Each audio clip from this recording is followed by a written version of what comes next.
पर मुझे ये कहना पड़ा, वरना हमारी आदत किसी पर तंज वगैरह की नहीं है। चूँकि ये हमारी जिम्मेदारी है कि हमारे सामने कोई दीन का या दीन की बातों का मजाक उड़ाए तो हम उसकी उसी वक्त इस्लाह करें और दीन की हक्कानियत को उसके सामने वाज़ेह करें। अरे बाजी, आप मुझे गलत समझ गई। हरगिज़ मेरा मकसद दीन की बातों का मजाक उड़ाना नहीं था।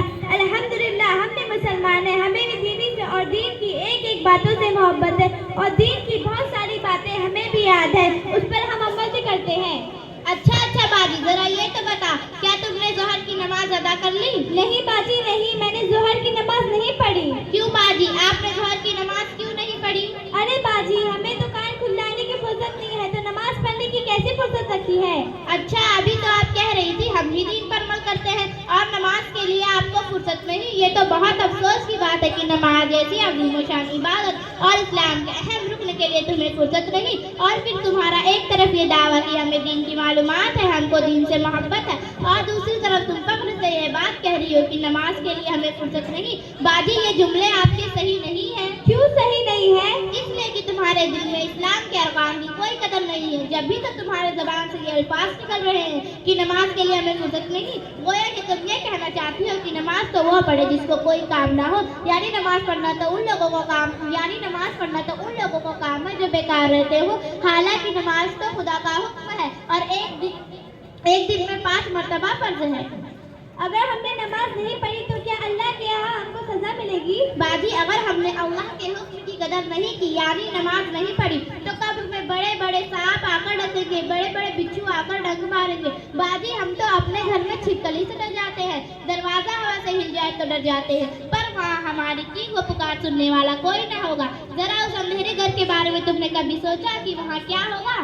अल्लाह अकबर, अल्लाह मेरी तौबा। अरे बाजी, जरा ये तो बताओ, इस दुनिया में बहुत सारी ख्वातीन है जो नमाज नहीं पढ़ती, रोजे नहीं रखती, तो क्या उनको भी इसी तरह सांप बिच्छू डसेंगे? जी हाँ बाजी, हमारे नबी सल्लल्लाहु अलैहि वसल्लम के खबर के मुताबिक तो सजा मिलेगी और उससे बड़े बड़े आज़ाब कब्र में होंगे। इसलिए बाजी, तौबा करो तौबा। जी हाँ, मैं तौबा करती हूँ और वक्त निकाल कर इंशाअल्लाह नमाज की पूरी पाबंदी करूँगी और दीन के दूसरे अरकान पर भी अमल करूँगी। अरे बहन, तुम वक्त निकालने की बात कर रही हो, नमाज में 2-4 घंटे थोड़ी ना लगते हैं। हम आधा और एक घंटा तो मेकअप में लगा देते हैं, घंटों टीवी के सामने बैठे रहते हैं। कोई मेहमान आ जाए तो 1 घंटे यूं गुजर जाते हैं, पता भी नहीं लगता। जिस खुदा ने हमको पैदा किया, जिसने ये खूबसूरत शक्ल अता फरमाई, बोलने के लिए ज़बान दी और बेशुमार नेमतें अता फरमाई, तो क्या उसके लिए हम 10-15 मिनट नहीं निकाल सकते? हाँ बहन, तुमने बिल्कुल ठीक कहा। हमारा बहुत सारा वक्त मेकअप और टीवी के प्रोग्राम में लगता है और हम नमाज ना पढ़ने के बहाने तलाश करते हैं। बाजी, जो नमाज नहीं पढ़ते वाकई मरने के बाद उनको वो सजा मिलेगी जो अभी आपने बताई है। जी हाँ बाजी, हमारे नबी सल्लल्लाहु अलैहि वसल्लम के खबर के मुताबिक तो सजा मिलेगी। तुमको ये सब बातें कैसे मालूम हुई, जरा आप बताएंगी?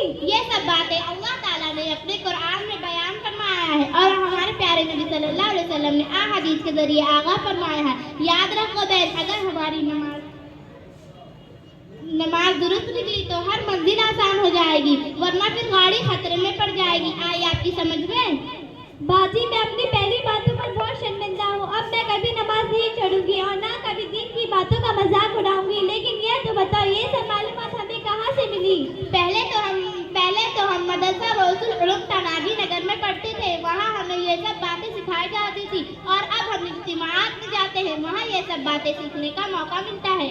अच्छा, अब बाजी, मैं अभी आपके साथ हर इज्तिमा में जाया करूंगी और दीन की एक एक बात सीखूंगी, हुज़ूर पाक सल्लल्लाहु अलैहि वसल्लम की सुन्नतें सीखूंगी।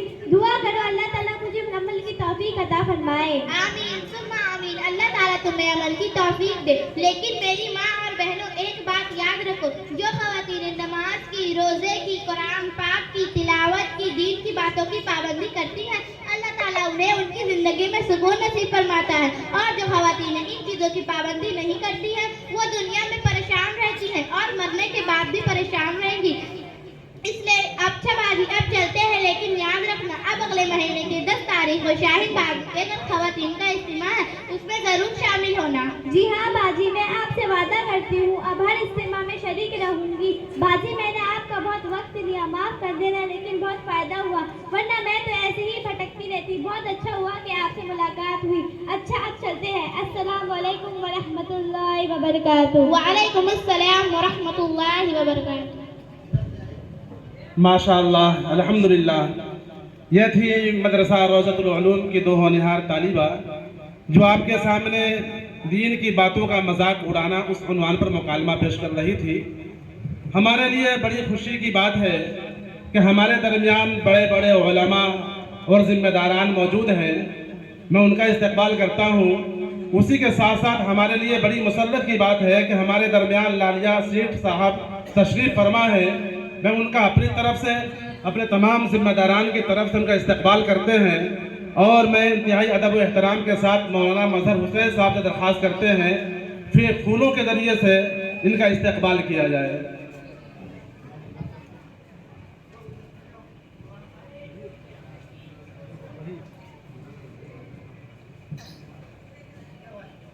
माशाअल्लाह, आपका बहुत बहुत शुक्रिया। आप तशरीफ़ लाए और आपने हमारे बच्चों की हौसला अफजाई की, हमारे ज़िम्मेदारों की आवाज़ पर लब्बैक कहा। अल्लाह ताला आपकी आमद को कबूल फरमाए। मेरे